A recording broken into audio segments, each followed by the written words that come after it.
the different species we see. I mean, we see, you sit downstairs for a half hour, you're going to see, 15 different species come through the door. Crazy. And that is, and every one of them probably has something different going on. It's because the majority of vets, from what I've seen, heard of, were not treating because the prognosis is pretty poor. Right. And have some techniques and treatment protocols now that we've developed little by little over the last kind of 10 years that are working really well in many cases. We were adamant, we'll do it today. Did it, everything went fine, no problem. But emotionally, that was a tough day for me. Yeah. I was like, I don't want anything to happen ever, but on a day where he's already had a pretty, I'll call that a pretty crappy day.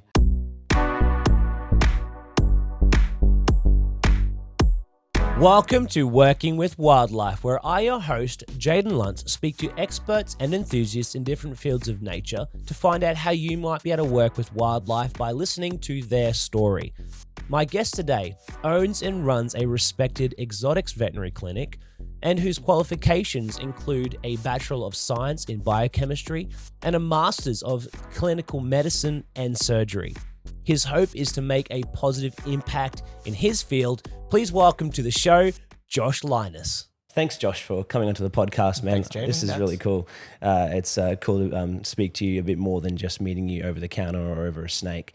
But for the people that don't know you, could you give a bit of an introduction to who you are as Sure. Josh Linas?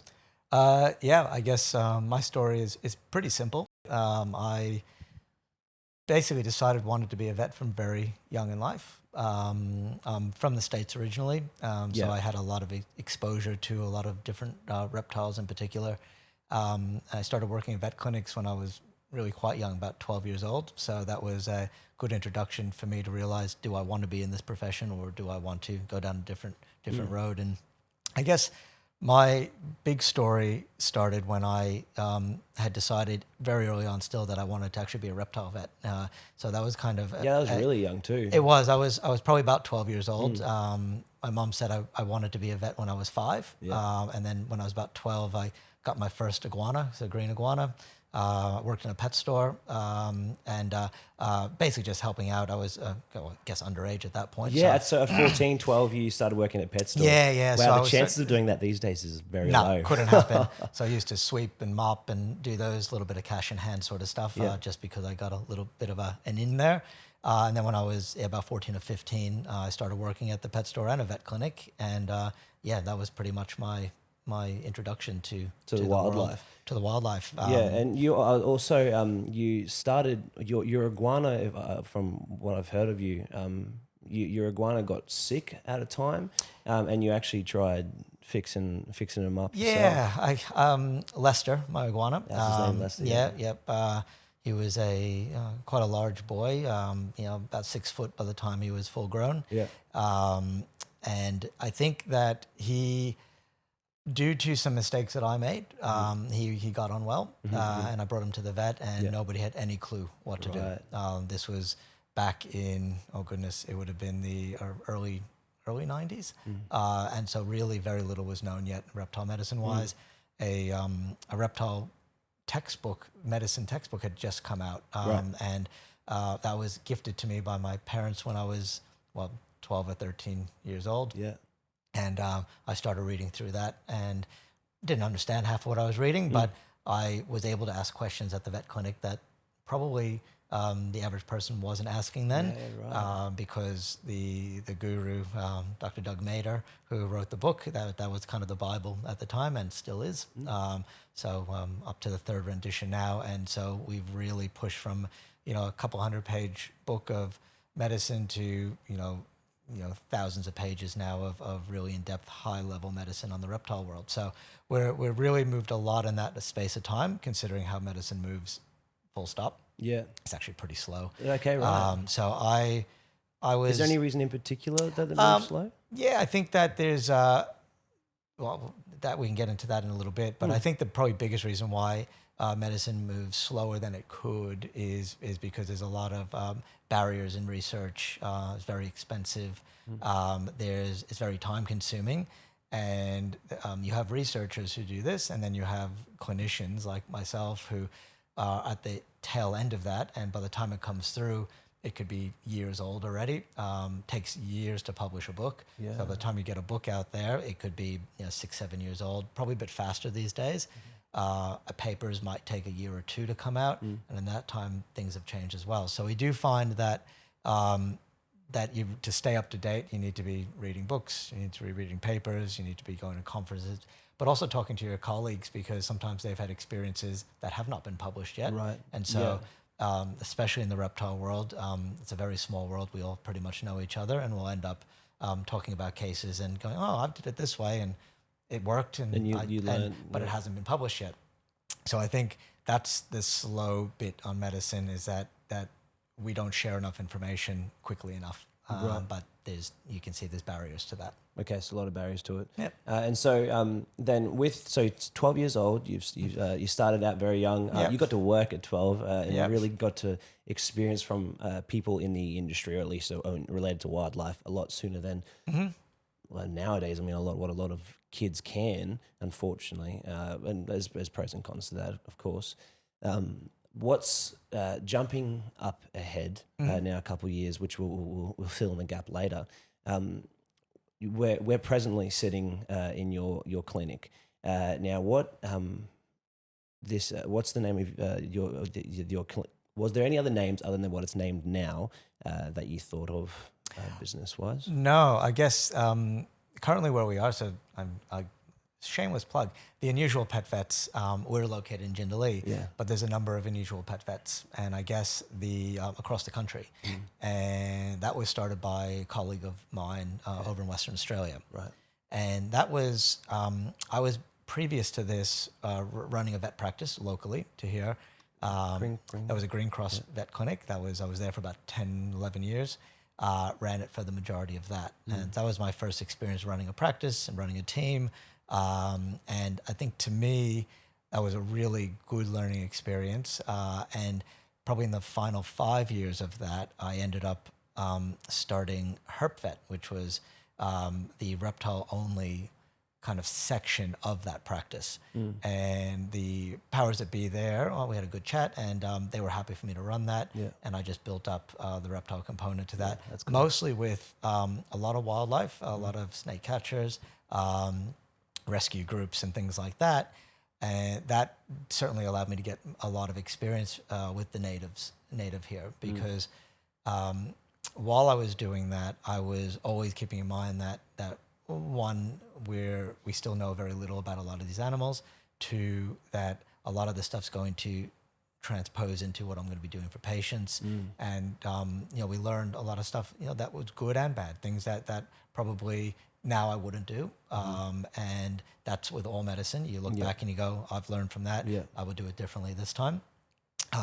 Always keeping in mind patient quality of life. And with wildlife, the big thing is, will it become a suitable candidate to release? Yes. Very, very different to a patient at the clinic, where it has to be able to survive with quality of life, but may require human intervention ongoing. But that's okay, because that's as long as their quality of life is good, we don't worry.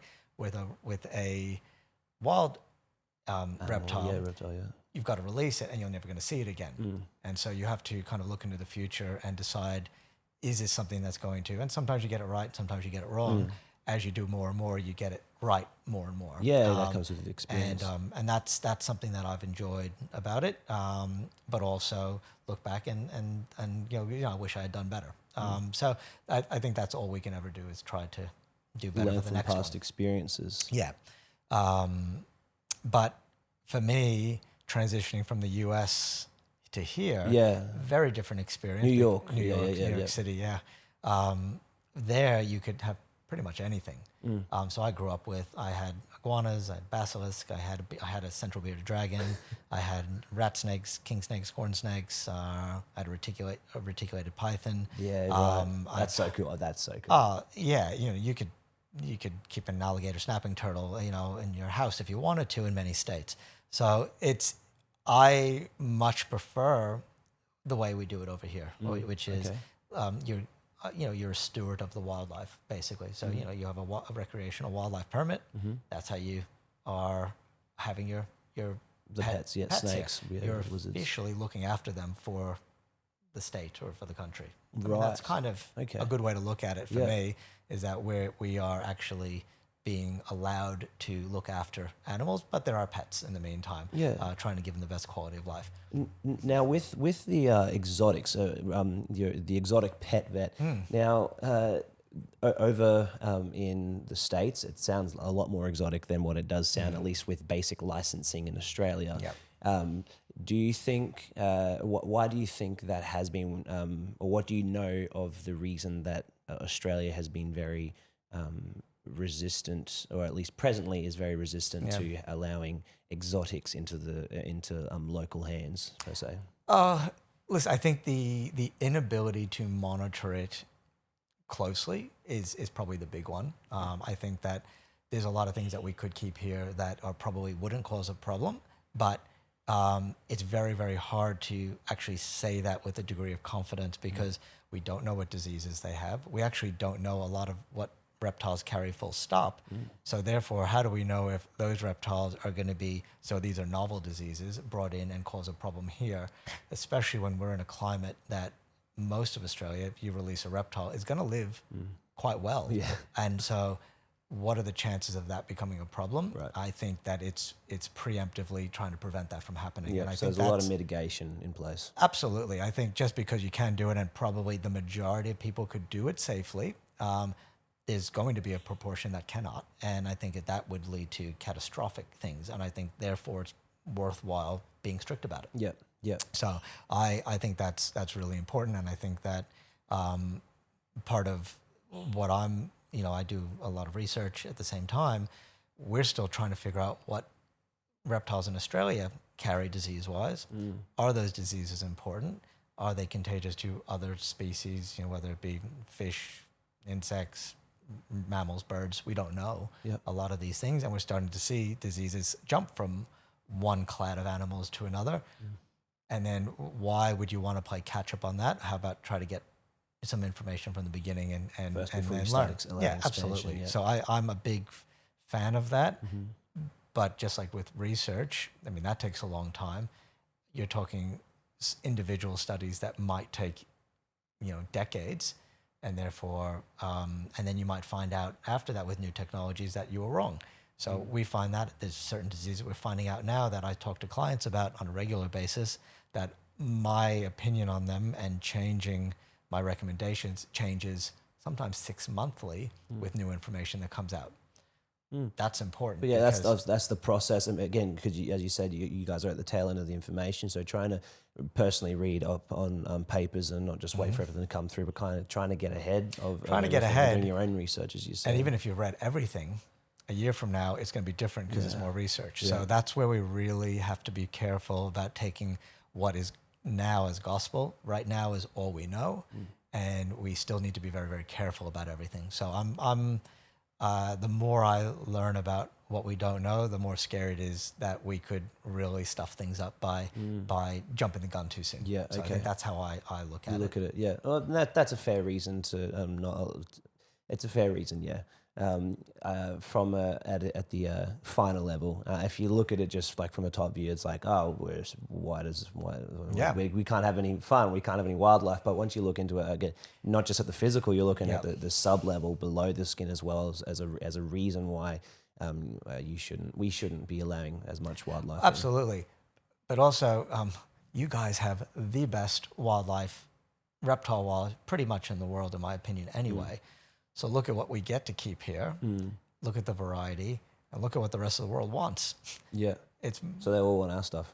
Yeah, every time I go back, every time I see a shingle back, I take a photo, send that back to my mates in the States. They are just losing it, and there'll be days where I see 6, and an emerald monitor or a lace monitor or the elapids here, The variety here and the quality of the animals here and the diversity is to me, it's the reason I moved here. Yeah, it's I moved here when I was working at a vet clinic in upstate New York. I was at uni there, finishing up my undergraduate degree. And I was working there. I was living at the clinic for part of it.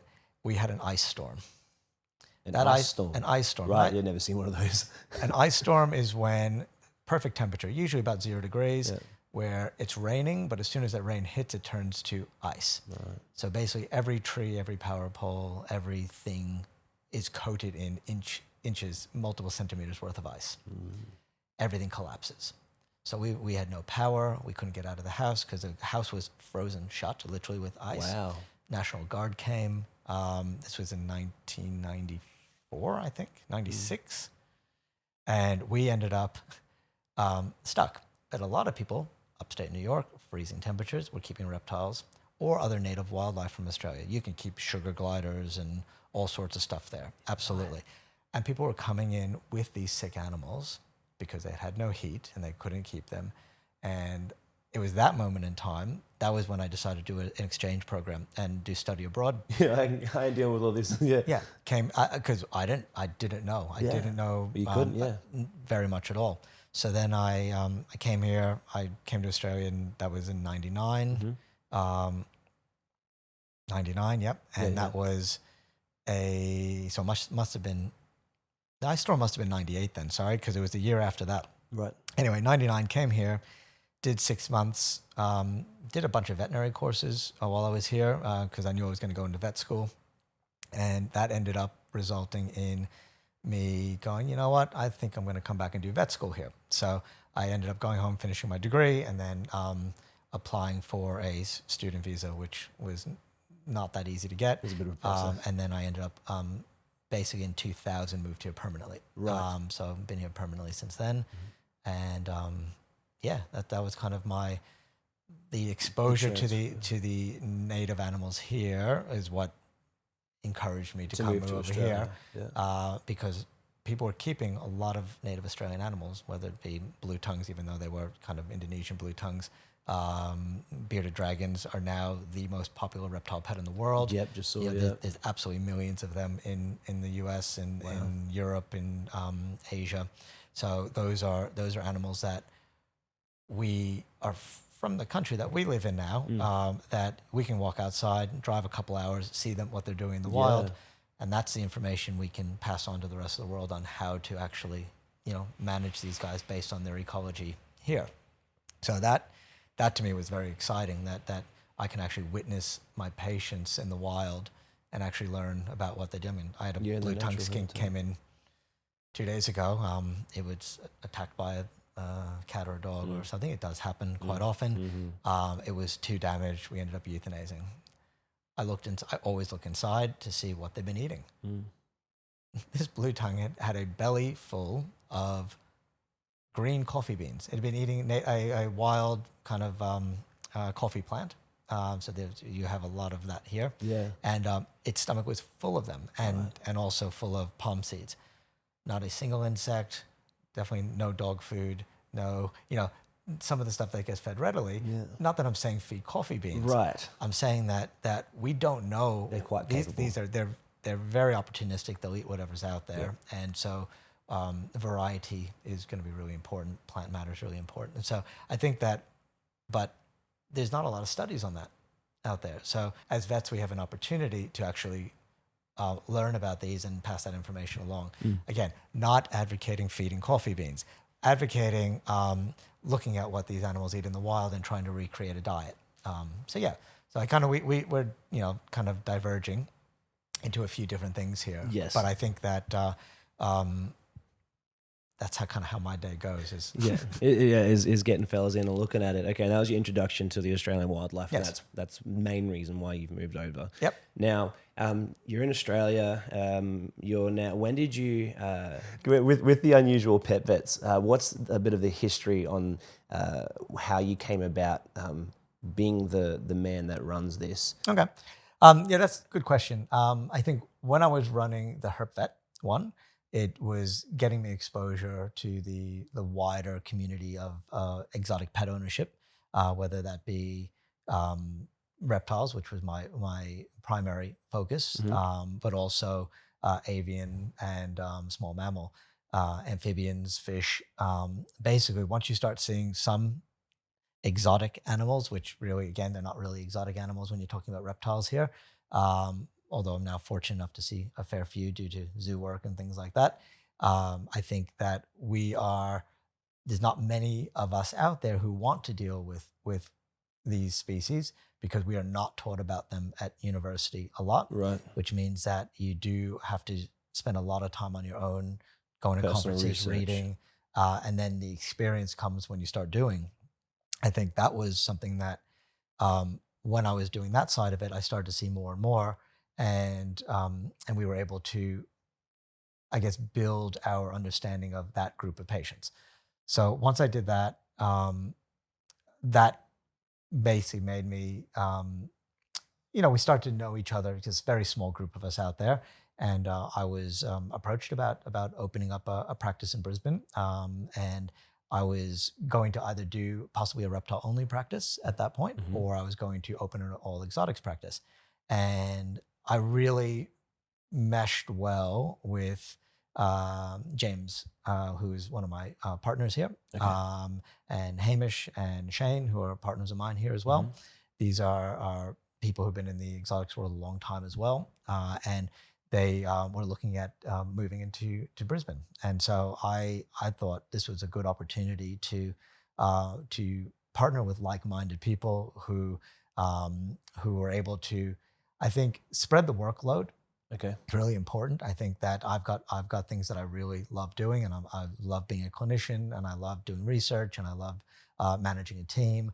There's things I don't love doing. I don't love doing accounting, and I don't love doing some of the other things that come with running a business. And having a group of people around you are, people who are incredibly good at IT. I am not. And so to call on people, and anybody who's watching this who does know me, will go, yeah, okay. My wife in particular will go, yep, good. At least you're not telling fibs. These are areas that are not my strong suits. And I think in any business, business, research,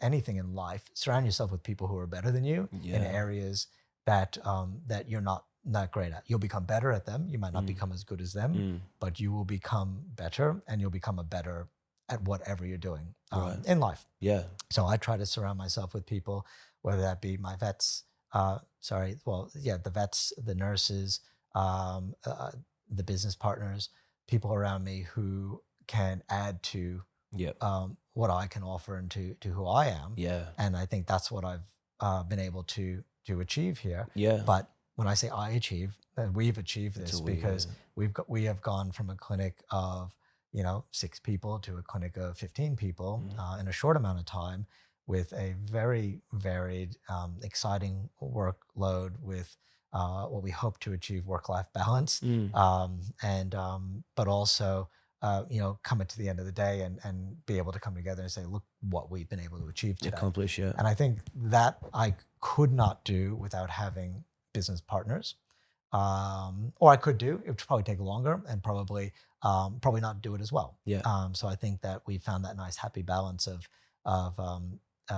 surrounding ourselves with people who we want to work with and develop the exotic vet side for the country as best as we can. Yeah.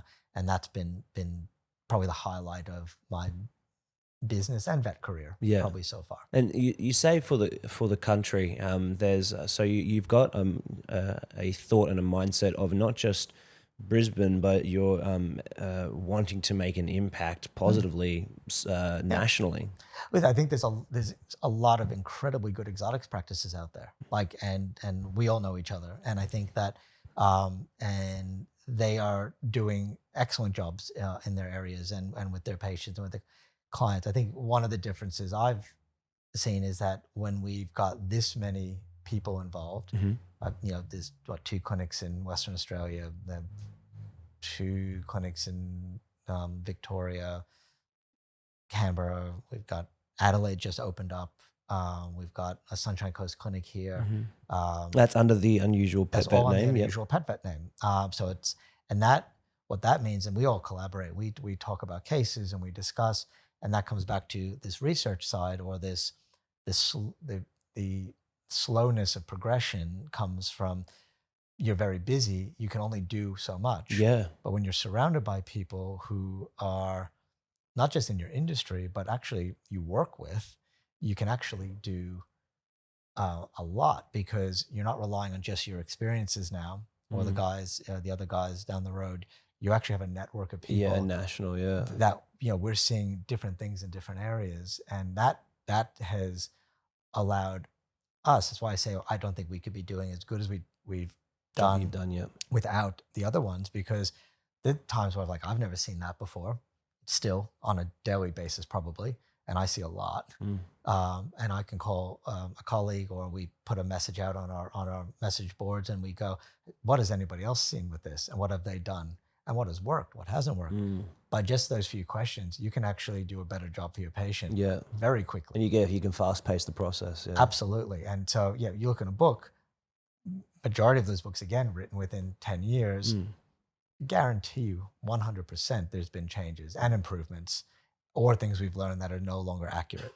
So I think that's something that I feel I'm blessed with, because I'm surrounded by people the network and community of vets such as yourself. Yeah. And that, I'm heading down to Sydney next Sunday. To the Unsual Pet and Avian Vet Conference.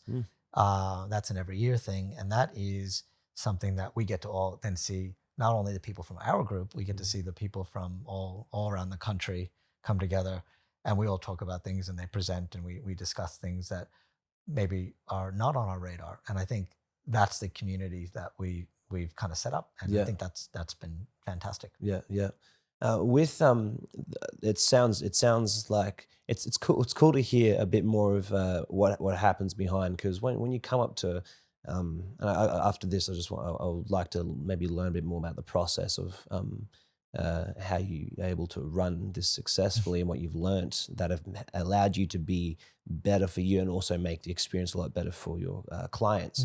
But with actually, no, we'll just go straight to that. With when I first came to this clinic, I met you, I think 2-3 years ago. I think was the first time I've heard of you. You're a well-respected name amongst the snake catchers and amongst the wildlife the world. And when you were at Herp Vet, that's where I first met you. And then I heard that you came here, and so I started bringing you snakes here. But when I first came, one of your workers, your surgeons, what do you call these guys? One of the team. One of the team. A client had come in, and there was a lot of emotion. There was an emotional increase, I guess, of how your team interacted with the client. It's not just, you've got an animal, that's not good. Okay, we'll do our best to help you out. It's not that monotone. It's very, this is not good. How can we help you? That's I can see where it's heading. I think that the first thing is you can't fake it. We care about every animal that comes through the clinic. There's things that are more urgent sometimes, things are less urgent. When somebody brings their pet here or wildlife and they're worried. And whether or not it's the right amount of worry, that's our job to figure out. So I think that when you come through, the first thing is to be assured that we care. We do. We're going to try to figure out as quickly as possible what we need to do, so that we can put your mind at ease that this is what we have to do. Now, sometimes the outcomes are not good. They're incredibly sad. Sometimes the outcomes are unexpected, unexpectedly good, and they're incredibly happy, sometimes confusing times, because you go, I wasn't expecting that to happen. But the majority of things we've seen a lot of, and so we have a good idea of what to expect and how to let a client know that their pet is going to be okay.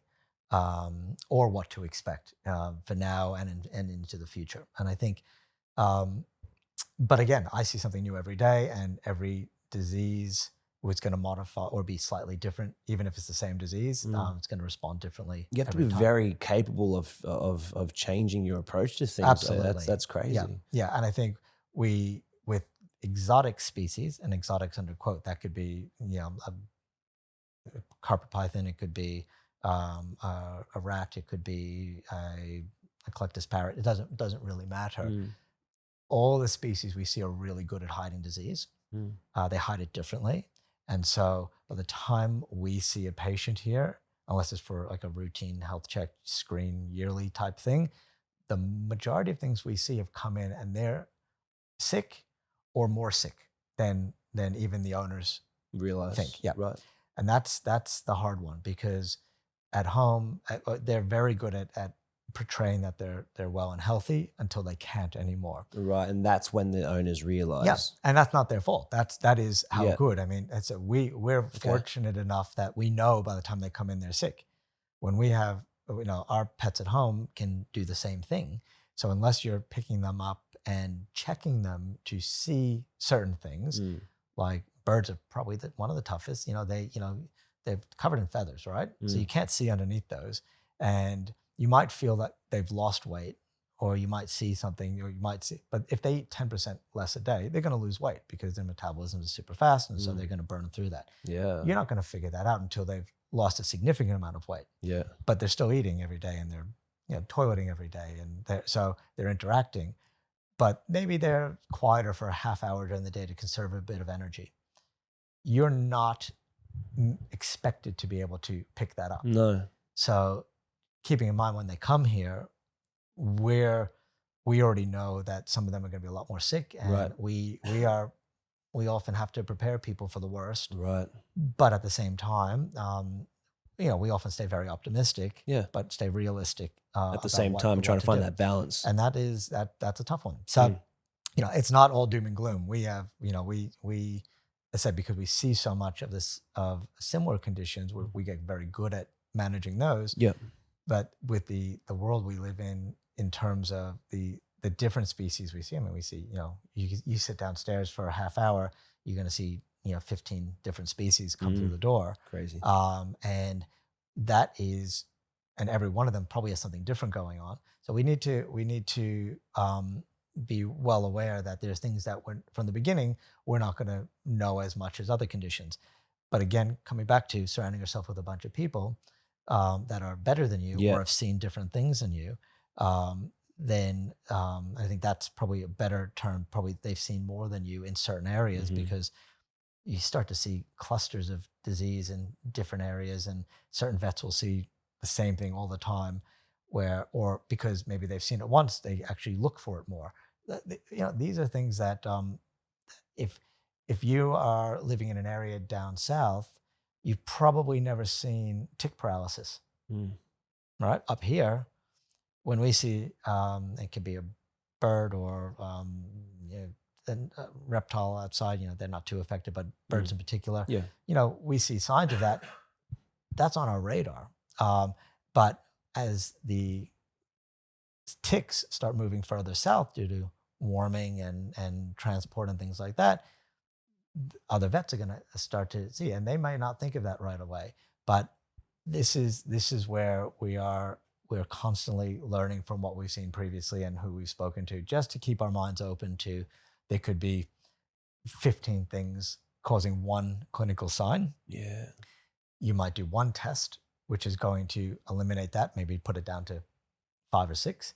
The next test might bring it down to 2 or 3. But to get that next bit might be too invasive. You might have to do surgery and biopsies, but they're probably too sick for that. So we end up with a situation where we are very actively, constantly trying to figure out what's going on and narrowing down smaller and smaller. Sometimes it's super easy. Yeah. The first test goes, that's your answer. That's the one. Yeah, those are the good times. We love those because we can very quickly fix them at that point, or at least let people know what's going on. But when you are seeing something where there's still so many things that can cause that and you don't have an answer yet, you're supporting them through it to the point where hopefully they're going to show you something else that is going to narrow you down even further. And that's it's a very interesting part of the job, but it's also one that it takes time. Yeah, to learn.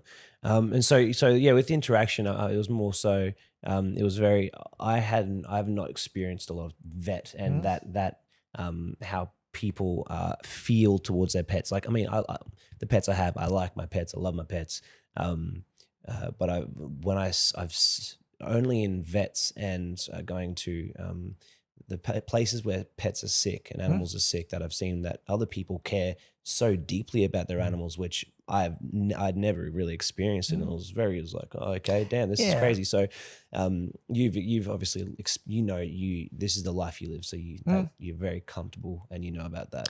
But with what else are there any other learning curves that really either shocked you or maybe or really created more of a foundation to be able to better do your job? Very good question. I think I was fortunate to have, again, been in this for a very long time, and to be very open to not everybody feels the same way I feel about every animal. Not everybody feels the same way about their pets. They brought up differently, or they might have a different. And I want to stress that the ability to love your pet in different ways. The ultimate goal, if somebody comes in, by the time they've walked through the door here, they're prepared to hopefully hear advice. They're committing to a consultation, which is they're paying for. So they want to do something for their pet. Yep. And everybody has their different abilities at that point. So in terms of some people be very pragmatic and take that approach of, if we can't fix it or we don't think we can fix it, we don't want to go too far. Yeah. I understand that because, and the fact is we can't give guarantees, but we can give options, and I will always, and I think that's important. I think that we will always give options. It's important as a vet that we always give, so that people know what we can do. Doesn't mean we have to do all those things every time. But if I don't tell you, and you said, you might not have that bond with certain animals, but if I don't tell you that with that animal or pet, that you can have an MRI done because it's got neurological signs, and that is the best test to investigate for that. And we're not talking about cost. We're saying if that is what is the best test, and we get down the line and we still don't know what's going on. And then we've done all these other tests to find out. And I say, oh, well, we could do an MRI as my third or fourth option, and we didn't find that out early on. Then I've not done the best service to my patient, or potentially to you, because now you go, oh, well, we've already done all this. We've spent a fair bit. I get it. And we still don't have all the answers, and we're not getting better.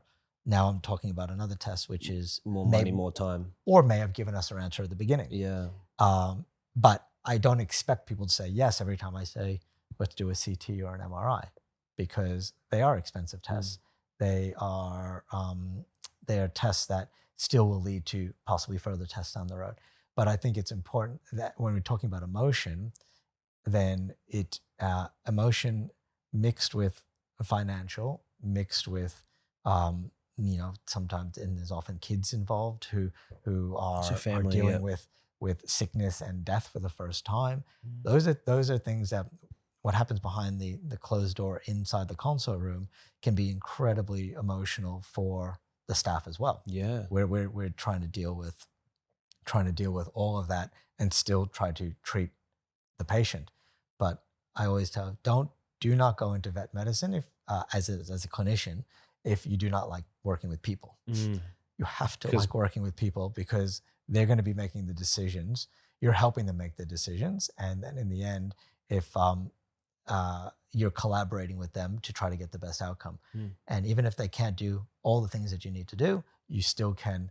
There's plan B and C and D, and they will often work. But we can't give as much confidence in that sometimes if we haven't done plan A. But it all varies. So I think that we have to try to stay a little bit separate from it, so we can give our advice. But then we have to look at what the whole situation, holistic medicine. But I'm not talking about holistic medicine in that sense of it. I'm talking about it we're talking about the patient. We're talking about the entire process, their home, what are the limitations that we're working with, and that's fine. That's our job. That's our job, and I think we are. That's something you get better at as you go along. Yeah. But yeah, I'll leave it at that, because every situation is different. It's very different. We just have to a lot of variables. Work with what we've got. A lot of variables. Yep.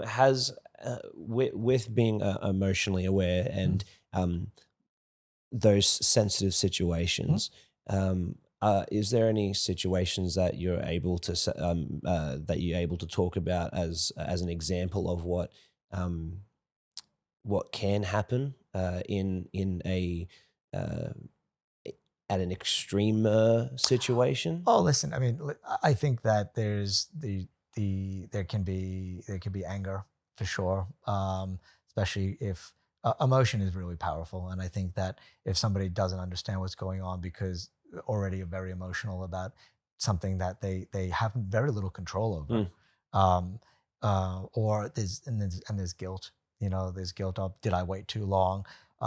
If I could spend more, would I do that? I tell people, take that out of it.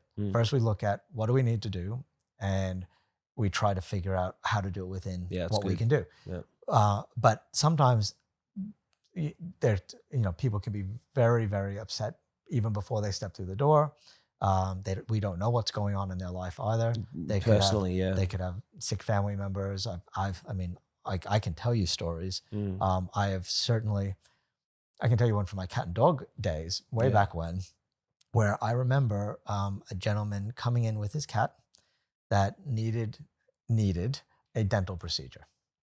It needed one. I mean, it wasn't horrible. It could have waited a while. He came in. I said, I always start with, how are you going? How's your day been? Because we're connecting relationally first. Well, you want to find out, because, you could be walking into, if you've had a bad day, I'm okay to know about it. I'll see what we can do to make it better. Yeah. My wife died this morning, is what he said. I said, excuse me? He said, yeah, she passed away this morning.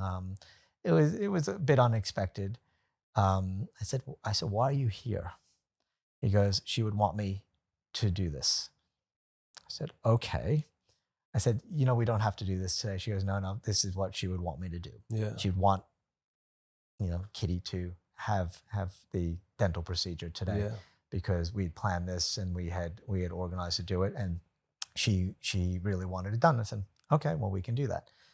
No pressure, right? We're doing anesthetics, we're doing this. I said, I gave him all the options. We were adamant, we'll do it today. Did it, everything went fine, no problem. But emotionally, that was a tough day for me. Yeah. I was like, I don't want anything to happen ever. But on a day where he's already had a pretty, I'll call that a pretty crappy day. Yeah. But I remember it vividly. I remember, you just came before and you saw that little bearded dragon leaving. These owners very are emotionally connected to that. Very much so. I've dealt with their pets for a while now. She's going for surgery today, right? And her dragon's sick, and she does not mind me talking about these things. We're very open about it. And her last dragon was very sick, and we worked on for a while. This dragon is her emotional support pet. It's prescribed. It is actually it goes to all of her.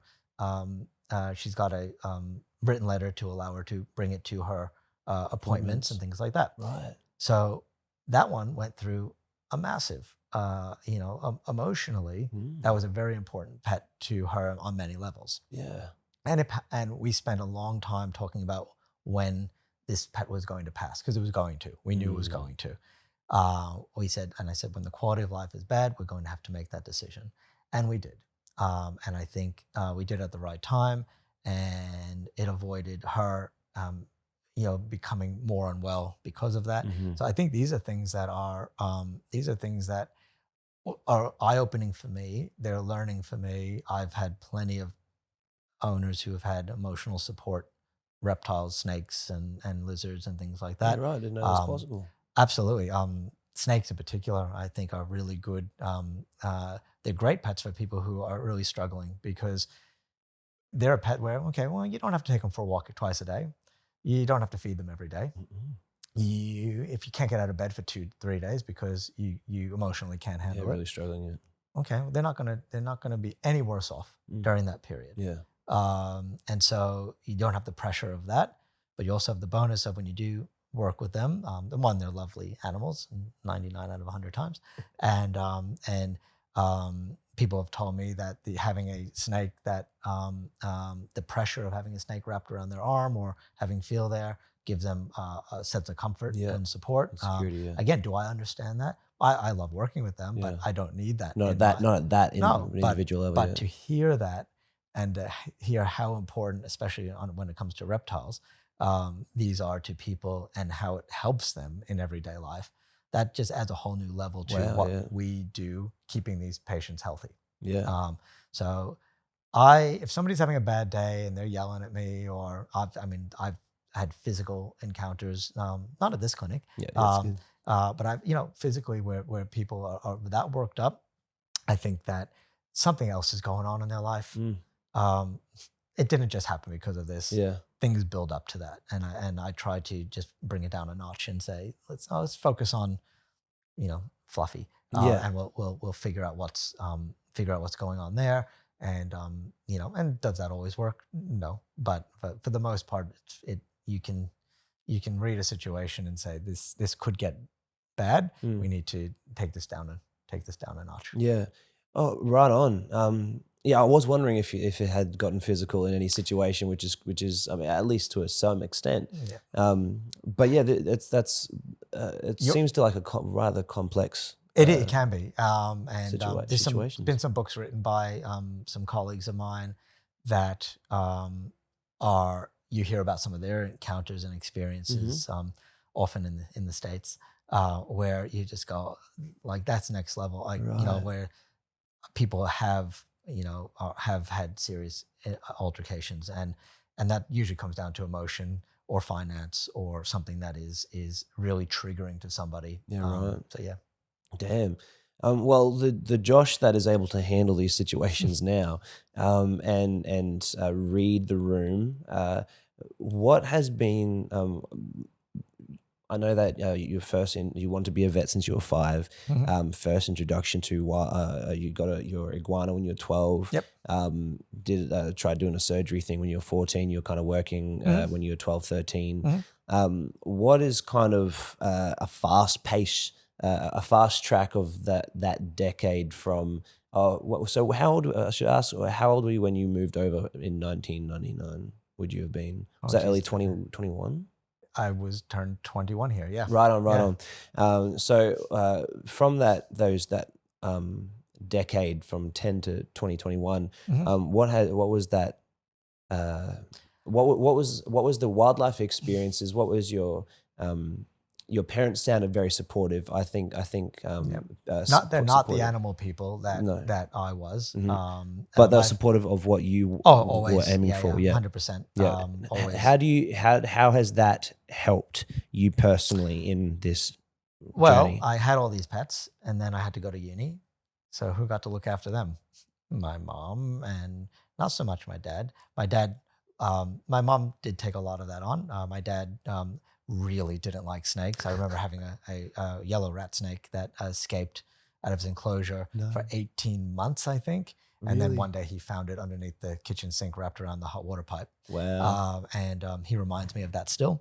And he was not thrilled with me with that one.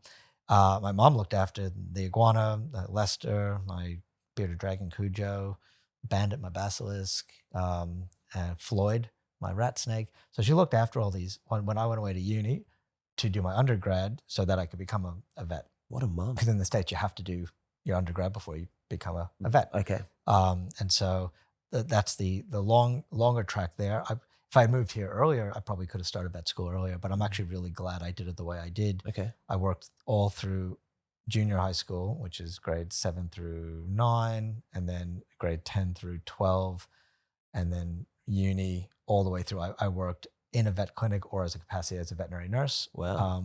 Because this was all I was going to do. Yeah. I threw a couple little things in there. I worked up in Maine as an assistant chef. Yeah, right. How I got that job, unbeknownst, unknown. I just told them, oh yeah, sure, I could do this. And I just learned a lot as I went. That was hectic. Yeah, right. You good cook now? I can cook Maybe a little bit, but yeah. it's but that was again eye-opening. Cooking for 100 people 3 times a day was wow. And then my boss, the head chef, he had to go away for a week at the beginning, and I was like, oh crap. What a deep end swim. Yeah, but I put that back down to my family, my parents as well. Yeah. Always supported that I could do it. You could do it, yeah. And then listen, I always say my dad taught me how to swim by throwing me in the ocean so I could swim back. Yeah. It was that and probably and a bit more. Yeah, metaphorically, yeah. Yeah, but the fact was, training wheels on bikes. No, you're gonna ride. Yeah. But gives you the confidence on those little things in life to go, okay, if you do try or you prepare, you'll probably succeed. Listen, and that obviously doesn't always work, but you also have to be aware that if you fail, that there really is no failing. It's learning for the next time. Yeah. And in vet world, if you thought that every time a patient didn't do what you expected or didn't do well, that you would fail, that's going to be a struggle. That's daily. So, but it will be. It'll be daily. And so you have to look at it as the next time you did it, you would do it differently because of this. And if you are really critical and honest with yourself, you'll get better faster. Yeah. And I'm not saying I can do that every single time, but I can say that if I am struggling with something that I was, failed at, that I can usually find something good out of it. And with you're sounding more and more like the guy that you should be, which you are, from this. Did you have any friends that you had when you were younger up till now that were also that had that wildlife inclination, if not in veterinary, in a different field? Yeah, I think I was surrounded by people and friends who kind of didn't know what they wanted to do, but were always motivated to learn and to do things. So that was fortunate. Yeah. Some of them I reconnected with recently. Some are in research fields. Some of them are teachers. Some of them are in finance. But one of them who was in finance is now an artist. People who are following what they want to do, not being limited to what they've done already. Yeah. I think that's always nice to see. It's really nice seeing people that you grew up with succeeding, but also seeing them follow their what they want to do, what their passions are. Yeah. Despite they might have done 20 years already of one career and go, you know what, that's not what I want to do anymore. That's like as old as I am. That's pretty cool. Where I took the trajectory of this is what I want to do. Yeah. But what I want to do while being a vet now has changed significantly over the years. I'm much more, I love doing clinical work. I love running a practice, but I also love traveling and experiencing different species and things like that. So yeah, I guess maybe what has been the metamorphosis of where you are now in the process that's been changing. When you started out as a vet, what you thought it was, what is some of that change that you've experienced? I think being a vet has always been, it's the same thing. It's how can you help as many animals as you can, and I've found now that I can, through other things like research and things, maybe that will help more because that will disseminate to more people, not just the person in my consult room. And I think that's kind of where I've changed to, where it's like the things I see every day are helpful to the clients and patients I see every day, and maybe other vets, but also I think we're going to find that if we can also say, oh, well, that's really interesting, and I've seen a dozen of those, and this is how I treated them and they worked well. I got asked the other day to write a paper on treating kidney disease in bearded dragons because the majority of vets, from what I've seen, heard of, were not treating because the prognosis is pretty poor. Right. And have some techniques and treatment protocols now that we've developed little by little over the last kind of 10 years that are working really well in many cases. Yeah, right. So, but I can't call every vet and tell them that. So all you can do is, talk to people, what are they doing, alter your plans, or you can publish it. Right. And if you publish it, then people can choose to read it. everybody can read it. You search kidney disease. Who doesn't Google these days? Yeah, I definitely don't usually Google kidney diseases and bearded dragons, but I definitely Google. My clients do. They'll come in and they'll go, I've read this about Google or, ChatGPT, and I've read, no joke, that's changing the way we do medicine, because clients know a lot now, which is great. They're educated and they come in knowing.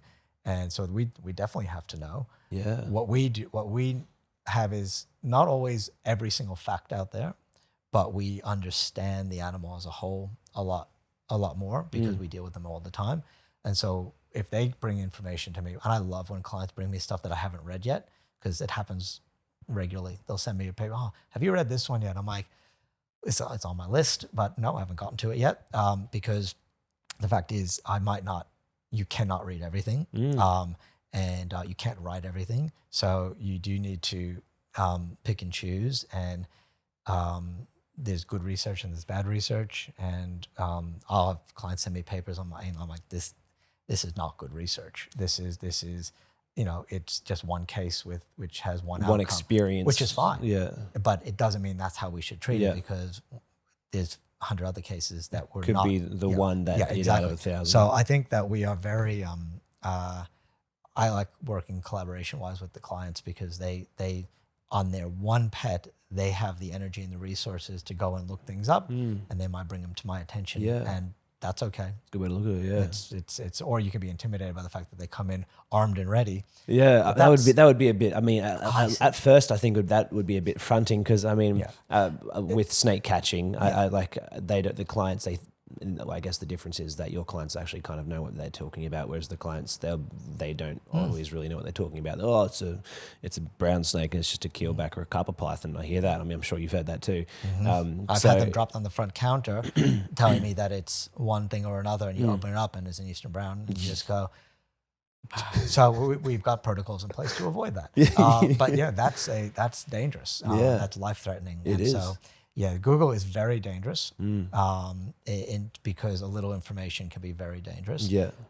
But if used appropriately, the implementation of it, we can do quite good things with it. And this day, the amount of information available to people is immense. Yeah, unexpected. I mean, after a decade and then ago. Now with artificial intelligence coming in the vet world and the human world, it's you can put an X-ray in the human world, and it can actually diagnose what's going on. Right. Oh yeah. So if you're remote and you send that in, there are programs and algorithms now to actually read X-rays, and it's getting close to where a lot of pretty conditions. So but we're so far away from that in the vet world, because the resources to do that are much more limited. Yeah. Well, I guess that's an interesting topic to touch on, maybe a little more with the veterinary world and artificial intelligence. I mean, that is a big thing. Well, at least it had its surge early this year.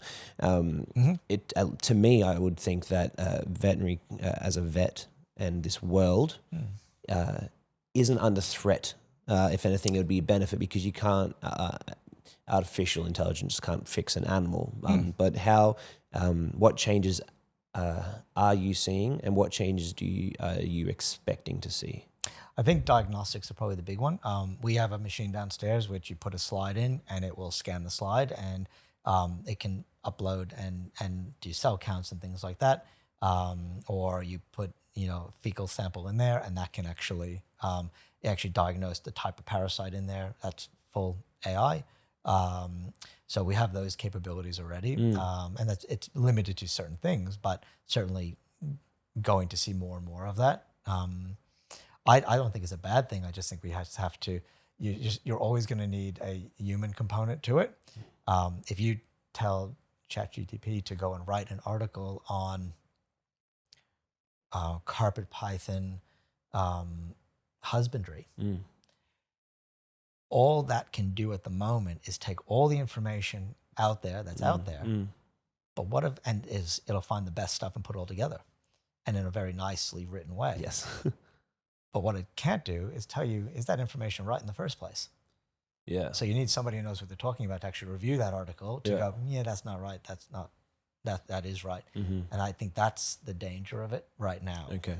But the exponential growth of it right now, which is, it's unknown. It's by next year, it's going to be much better. Within 3 months after that, it'll be better. We are on that trajectory. Yeah. Seen some great podcasts about that out there. So, yeah. But I'm not worried by it. I'm excited by how we can What use can it happen, too, right. especially in research, because analyzing data that's not my big forte. thing. That's not me. Yeah. That me is I like to come up with ideas and plans and do and select and write, but I am not a statistician. I'm not a researcher. I'm a clinician who does research, and I think that's a big, There's a big difference. It is a big difference. But yeah, I'm fortunate enough to be doing what I love doing, and if I get a bit itchy about doing something else, I just figure out how to make that happen within the confines of the way my life is set up at the moment, and a very understanding partner, and It's always helpful. yeah, it is, and she understands the business. She is really good at things that I'm not good at. Yes, which is also very helpful. Yeah. And so I think that I said collaboration, but fortunate to be able to do that in many aspects of life. Yeah. Yeah. Well, with all this information, life experience that you've had, Josh, do you, a question before, but do you have any plans or thoughts on ever writing a book? I mean, you write papers and you're going down and speaking in front of, was also speaking in front of people, like what your first experience was speaking in front of people on a stage. How did you hold yourself? I'd like to know that. I can tell you stories. I'd love to know. But yeah, have you thought about ever writing a book? Yes, but probably not in the sense of, I think it would probably be a series of short events, not like the memoir type book. That doesn't interest me at all. Yeah. I think I'm I don't know. I'd rather be spending time doing research, to be honest. Yeah. I think maybe later on that might come about. Yeah, we've got more But time. yeah, and I think that I'm more inclined to stick within the veterinary side of things at the moment. But I do think that we're seeing some colleagues who have written stuff and go, oh, listen, I've got stories and I've got experiences, and I certainly, when I start talking, especially things like this, you start, my head is reeling of things. I mean, I get excited by the stuff I've done, and just because I feel very fortunate to have done it, and now I was telling you before we recorded that, it's nice because I'm at a point where people contact me now to do things. Yeah. And that means that, I used to go looking for things, and now People are coming to you now. But I can be a little bit picky about what I do. And I said I would do this because I think it's important. As you said, you want somebody doing what they love doing. How did I get here? It is certainly possible. And it sounds like everything went really lovely. There was certainly setbacks. Yeah. The times they tried to kick me out of the country because I didn't have a visa, and because I ran out of money for vet school. Like there were some close calls where my dreams could have been derailed. How did you solve that problem? Not easily. Right. It was a lot of work on top of a lot of work. Right. But You just really hustled and I you wanted really to do fought. it. So it was, it was going to happen. I never doubted that I would be able to get it done, but am I where I want to be when I want to be? Yes, because I could have started all this 10 years earlier, and I could have now been doing exotics only practice for maybe 15 years now or 20 years now. But those experiences I got earlier on allowed me to do this and hopefully make less mistakes doing it. So I think I don't look back. It's at all, except to go, oh, that's really great. Like how I got involved in reptiles in Australia, to me, is I still look back and thank my lucky stars. I walked into a pet store Right. Okay. And I said, I'm Josh. I'm a vet. If you ever need anything, help with the reptiles in the store, I'm happy to help. If you're ever want to do talks for your clients, for your patrons there about husbandry stuff, or you want me involved, happy to help.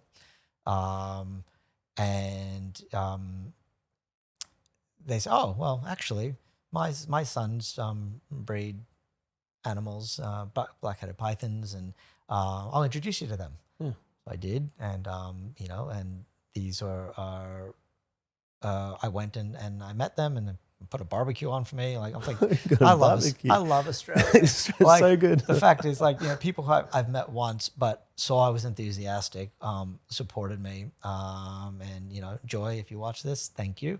Deb, if you watch this, thank you.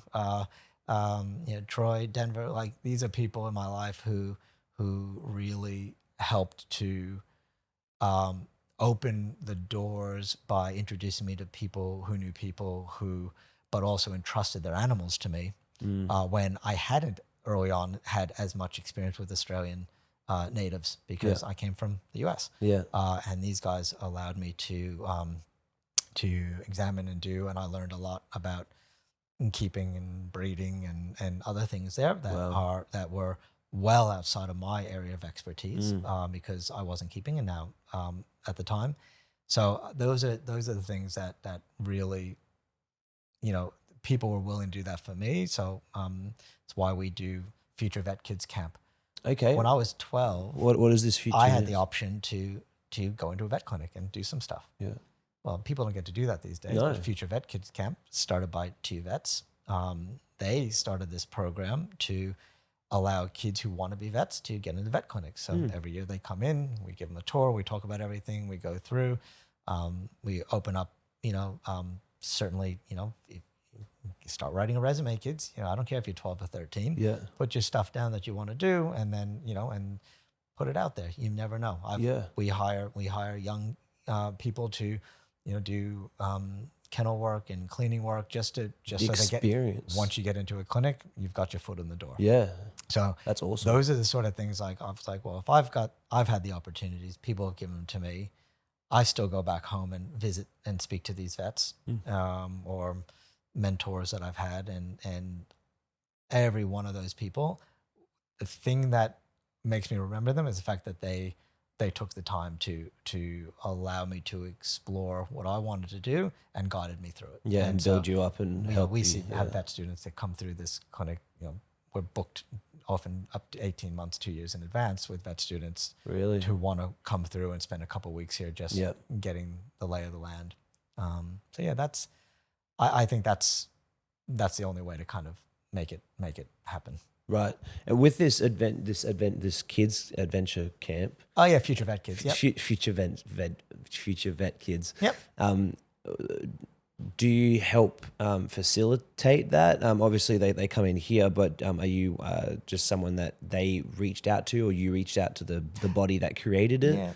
They reached out to me because we're again an exotics practice, Unusual Pet Vets. So I think we've got a pretty big social media presence, and I think they saw us and they reached out and said, would you guys be willing to do that? I'm like, yeah, sure, of course. I mean, like, no better time than that, and it's a half a day out of my life and you'll usually see 2 or 3 out of 15 that are like really keen, and then you get some that are kind of keen, and then some like this doesn't interest me that much, but that's okay, because finding out then versus finding out when you've done vet school that you don't want to do it. Yeah, I hear it's not cheap, vet school. Oh God, no. Especially as an international full fee paying student, which I was. Right. I had to really want to do it. I only just paid off my student loans. Right now, right. Yeah. Damn. Yeah, like took 25 years. Right. So you're on the other side of that. Actually, I don't think I've ever met someone who's actually been on the other side of their Hexstat, or whatever they call it. Yeah. So that's great. Hey, that's awesome. 25 years and active, and actively doing that, and yeah, it's been that was a nice thing to be done with. Yeah, a weight off your shoulders for sure. Before we land the plane, I've got the game overrated, underrated. You know the rules. Sounds fun. Now, first one, overrated, underrated hygiene. Underrated. Probably the most important part of running a hospital. You got to make sure everything is clean and tidy. Yes. Make sure everything is washing your hands. Like I will have the cleanest hands on the planet. You handle anything, you're washing your hands afterwards. So yes, good man. Good underrated.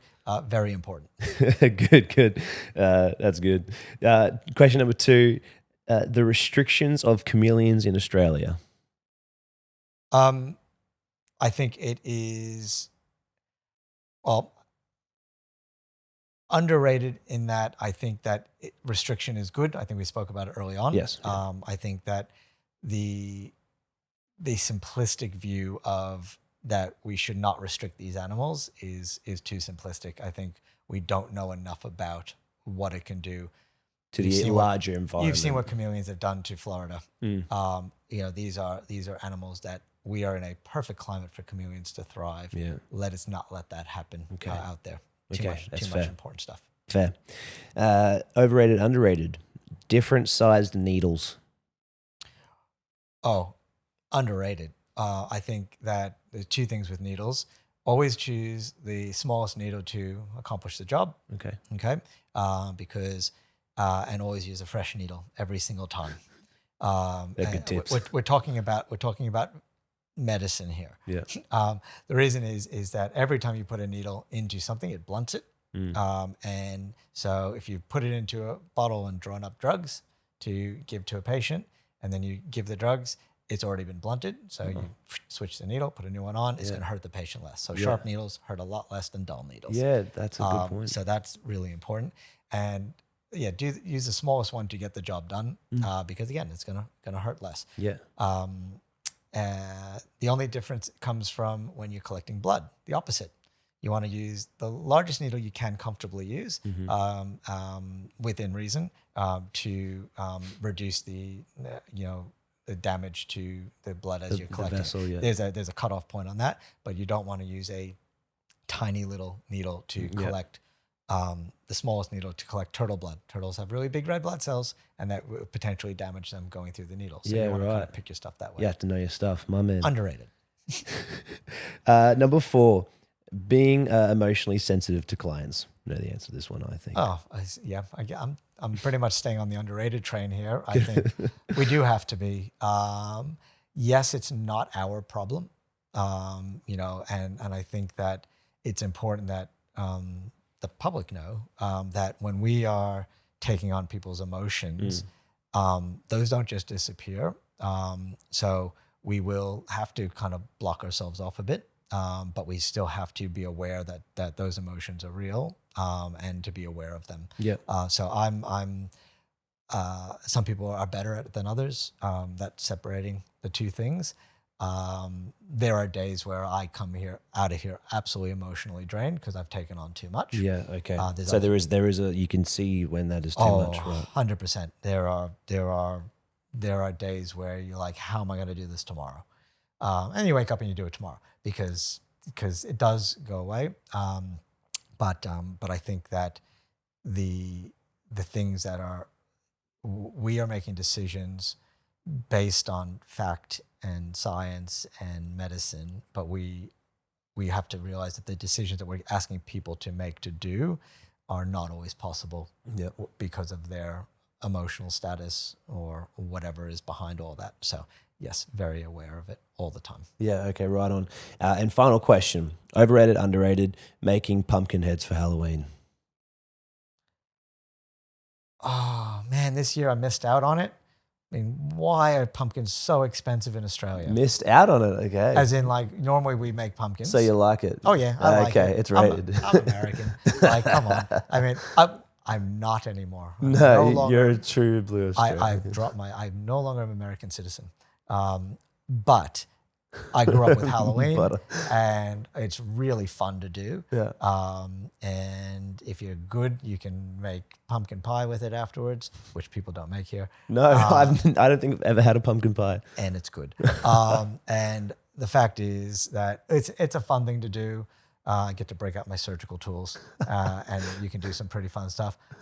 We missed it this year, but I also looked and it was like $9.80 a kilo or something stupid for a pumpkin. Yeah, right. Which at home in the States, you could probably, buy the same thing for $3, and here it'd be like $40. Man, damn, are we like not making pumpkins in Australia or something? Not the orange ones, like the proper. Yeah, the proper pumpkin. ones. Yeah, it's that's I know this is a light question, but come on, guys, like that's the most expensive pumpkin in the world. Yeah, right. It's not even a massive one. Yeah. Okay. Well, I've never bought a pumpkin, obviously. Just don't. No. They're good. It's good fun. Do it. Good for the kids. Yeah. Have a bit of fun with it, and do yourself a favor. Buy a special pumpkin carving knife. It'll change your life. It will change your life. Yeah. A pumpkin carving knife will change your life. And you'll not lose your fingers. So yeah. Okay. Right on. Well, that's cool. Thanks for answering those questions, Josh. No worries. This has been a lot of fun. You've got stuff to get to, so thank you for your time and tell me about your history and your story. I can see how the person who sits across from me is able to, how you got there. That's crazy. Thank you very much. No, my pleasure.